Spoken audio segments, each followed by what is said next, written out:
I'm in the Eastern Democratic Republic of Congo, where the deadliest conflict since the Second World War has been raging for over a decade.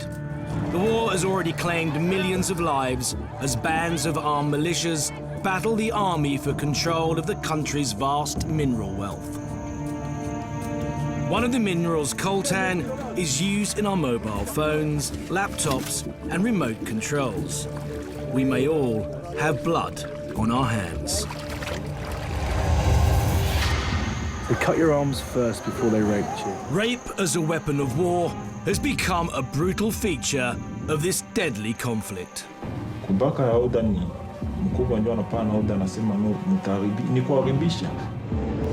As Eastern Congo is a war zone, there are no international flights in or out of its capital, Goma. So we're having to begin our journey by flying to Rwanda, before continuing by road.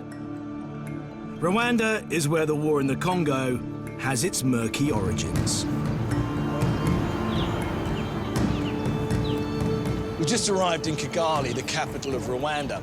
And looking around here now, it's difficult to believe that this was the backdrop to a genocide that shook the world. Just under 1 million people were brutally murdered here, the majority of whom were hacked to death with machetes. It rightly made front-page news around the world. But the ongoing war in the neighbouring Democratic Republic of Congo, or DRC, rarely makes the headlines. The United Nations has described the DRC as the rape capital of the world. It's estimated that some 6 million people have been killed there in the last 10 years, and tens of thousands are added to that number every month. We're on our way there to find out why so little is known about the bloodiest conflict the planet has witnessed since the end of the Second World War. Rwanda, the country of 1,000 hills, is peaceful now and run along orderly lines. And the road which leads to the Congo is surprisingly good.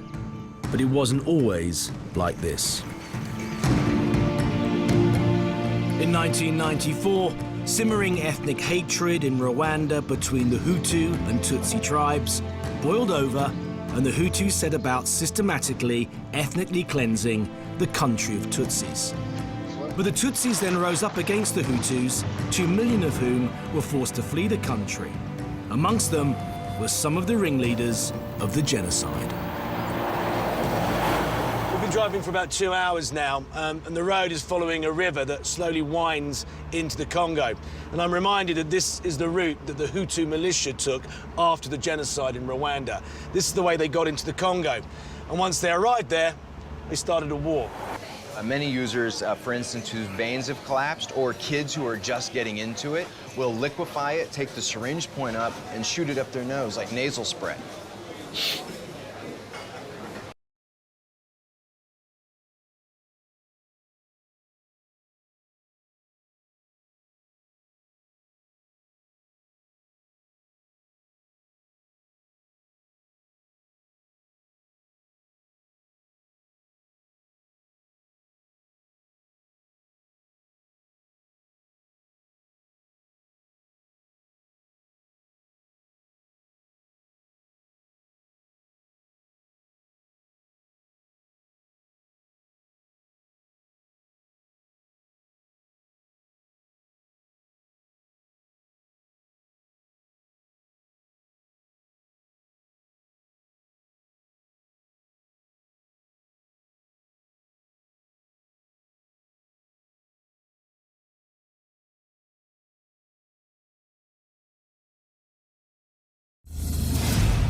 And he'll take the dope, he'll cut it, they'll weigh it out, and they'll individually bag it into dimes. Then they'll put it on the street, and they'll have what they call a pass out.